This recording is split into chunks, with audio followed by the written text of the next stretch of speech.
way they distance themselves from it. So what is the PDP talking about? It's just trying to score a cheap political goal, and that's what just the PDP is trying to do. So nobody should take what the PDP is saying seriously. After all, we had the Odi massacre. Odi massacre was under PDP.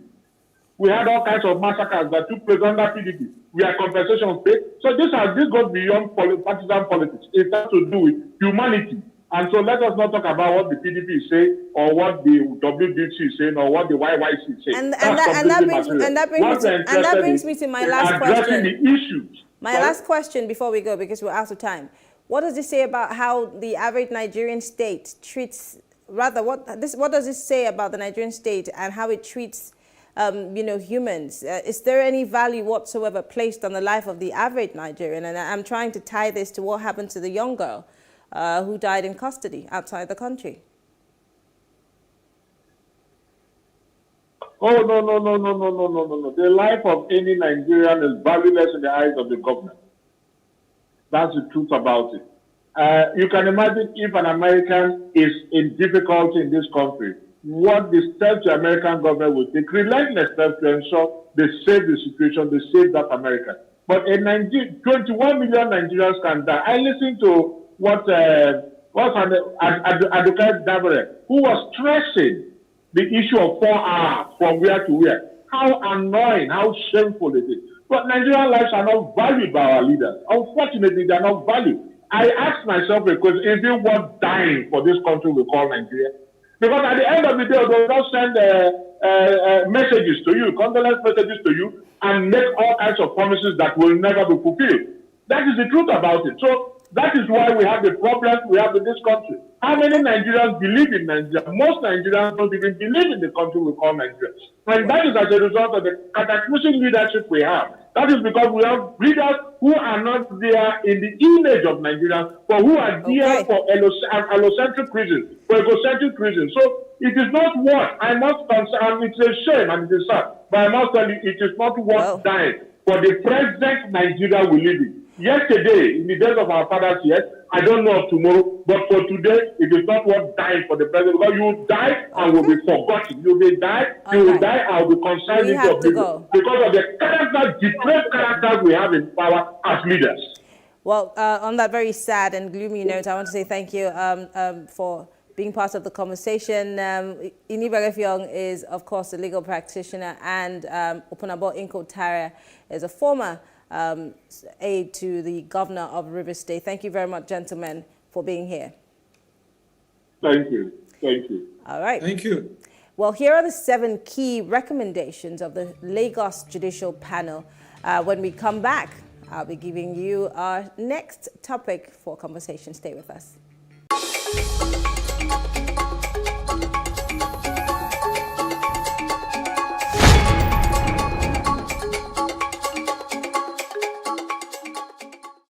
Hello and welcome.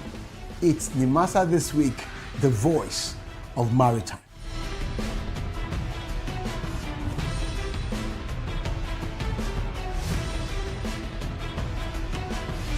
Nimasa This Week is brought to you by the Nigerian Maritime Administration and Safety Agency.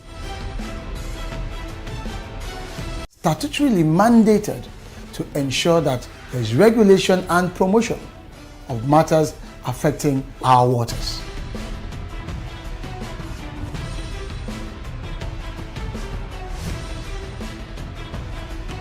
NIMASA bears responsibility for search and rescue, shipping development, and ship registration.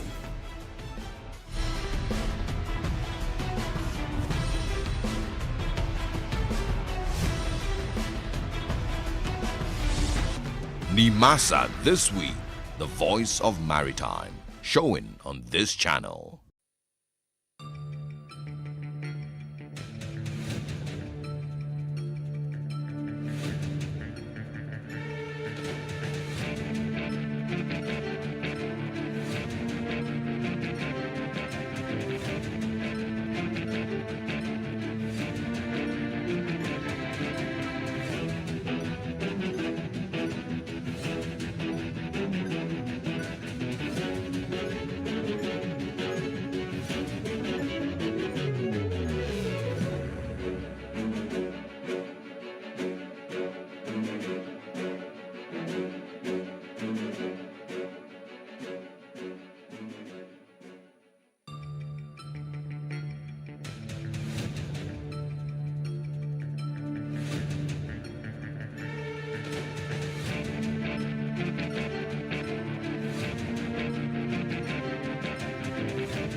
Businesses in Africa can be very challenging.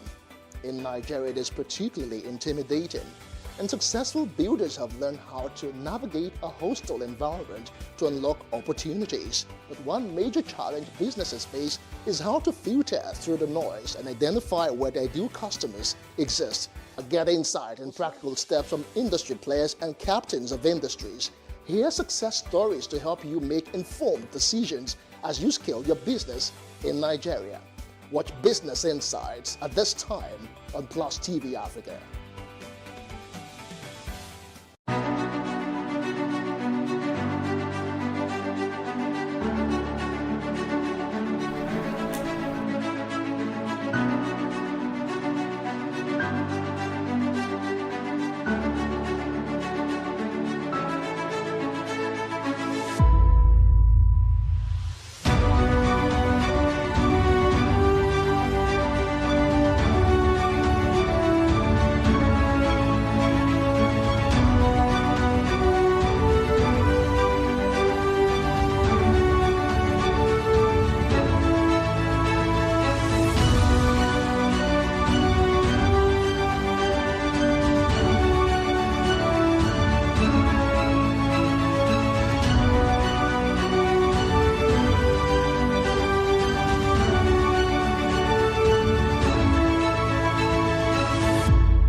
I always say that being busy doesn't amount to productivity.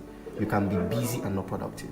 So it's not that I'm busy. What are you busy on? We should really start focusing more on what we put our attention on, not about I need to achieve this in 2 hours. No. This is what you need to achieve. I need to achieve this, I need to achieve this, I need to achieve it, and not the duration that you need to achieve them. The advance of science and technology, and especially internet technology, has broken the barrier of connectivity of human resource. Before you have to fly, sometimes you have to fly an expatriate down to your locality to do something, but in this era, you don't even have to do that. We always refer to countries like Singapore, refer to countries like, even the United States, and we always want to become like them, but realize that the foundation is that we have to be conscious of the fact that we are putting in the right people in power. That way, we can then demand for good governance. It's still Plus Politics. Now, Senator Biodun Olujimi, representing Ekiti South Senatorial District in the Senate in Ado-Ekiti, indicated her interest to contest the state governorship election slated for June 18, 2022. Olujimi and 8 other women aspirants are among the 17 people who have so far obtained nomination forms and had been screened by the People's Democratic Party at the National Secretariat in Abuja. Well, joining us to discuss this is the Ekiti State Chairman, Inter-Party Advisory Council, IPAC, Ifedayo Iyaniwura. Thank you very much, Mr. Iyaniwura, for joining us. It's nice to be here with you. All right. Well, let's start by looking at the fact that we have more women who are interested, who have thrown their hats into the ring to be part of the governorship elections in Ekiti State. Over time, there have been cases where women have been begged to get involved in politics, but we seem to be seeing a U-turn in Ekiti State. What would you say is responsible for that? If I can hear you clearly, you mean women they are participating in politics in Ekiti State? Yes. What could have caused the increase in the number of women who are, vying for the office of the governor? Oh, okay. Well, just like you know, that politics is a game of partisanship. And I must tell you this, that it's fantastic to see how our women are showing more interest in that system right now. Just like you know that most of these political parties have rolled out their activities out, women are also outside right there participating, also jointly for tickets of governorship in the state in these political parties. Right? For instance, now, we have a party where we have about 7 women already purchased a form for the party ticket. And same is applicable to another set of political parties too, in which we have about 2 or 3 women also already just paying for tickets. So their involvement as we speak right now is so fantastic. And we men too, we are not ready for any discrimination of gender whatever. We're going to make the whole of the team a level playing ground. So, and I must commend political parties as well. The political parties give room for this, for us to be able to say. You know, it may interest you to know that all these political parties give women in their posts recognition, utmost respect, and above all, they are being taken authority in the scheme of things. For instance, now, at every election, the amount a male contestant will pay for nomination form is different from what a female contestant will pay. So all these are as well encouraging our women to join politics. Really? So, and hold on, Mr. Gender coming in. Did you say that the amount that the men would pay to pick up their tickets would be different from what the women are paying? Is that what you're saying?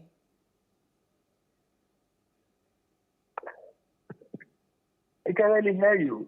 Yeah, I'm asking because I heard you say something like the amount of money that the women have to pay for their tickets will be different from what the men are paying. Is that what it is in Ekiti State?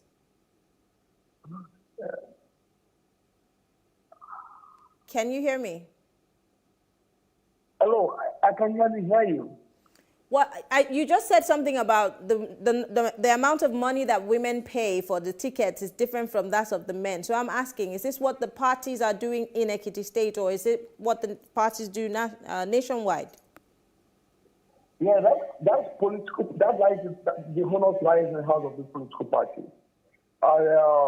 It's just a way of encouraging the women to join political parties and be able to get them on encouraged to do more in party politics. And this is why this kind has always been given today. At every point of election, female contestants pay lesser than what a male contestant will pay. So we see that as an encouragement for them to come in, and this is applicable to almost all the political parties. We don't have this many women pushing and jostling for that office, but how good is their following?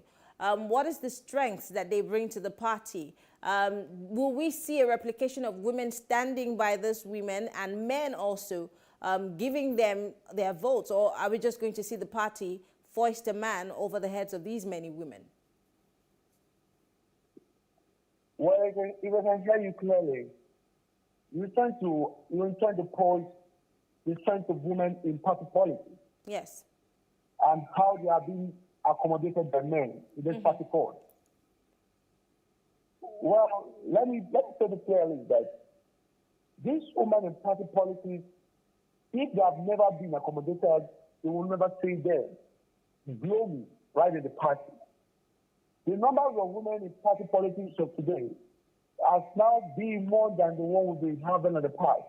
This is because men accommodate them a lot, and there is a window frame of encouragement for them as well. I've come to realize this as party leaders.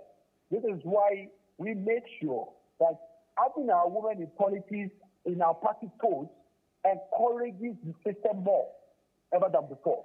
And we are seeing the results now, because in the past what we see is we only have women as the supporters of one male contestant or not. But now, women are putting themselves out to contest for an election and even paying for nomination form for that matter.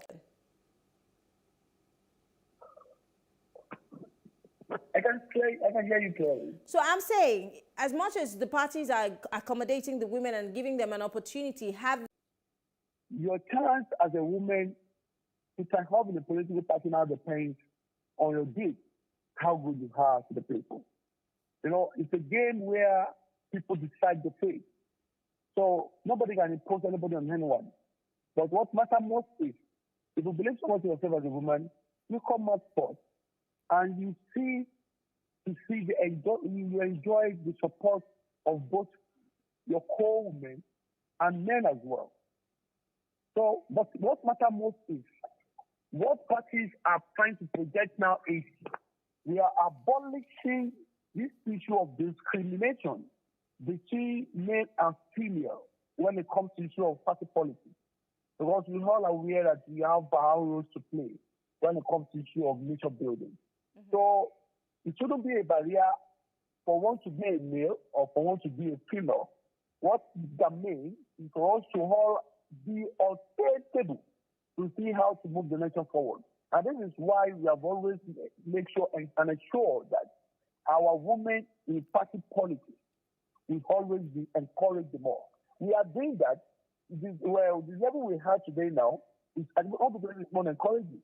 But we're still working on modalities in which can make the politics more attractive for our women, just the same way we've been seeing our men in politics.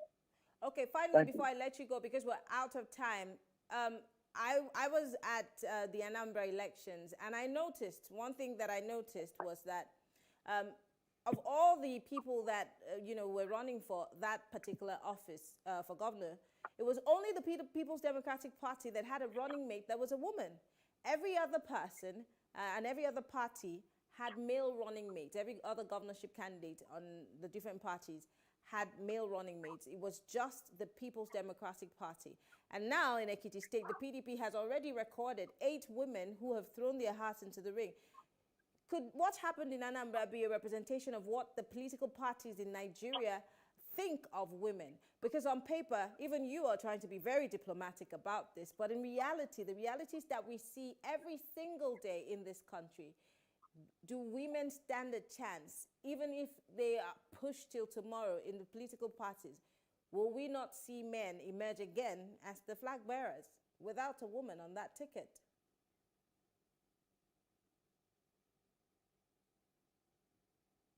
Can you hear me? Ifedaya, can you hear me? Oh, I think that we have lost that connection.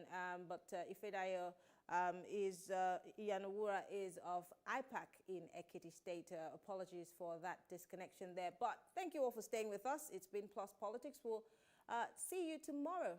And thank you all for watching. I am Mary Anacon. Have a good evening.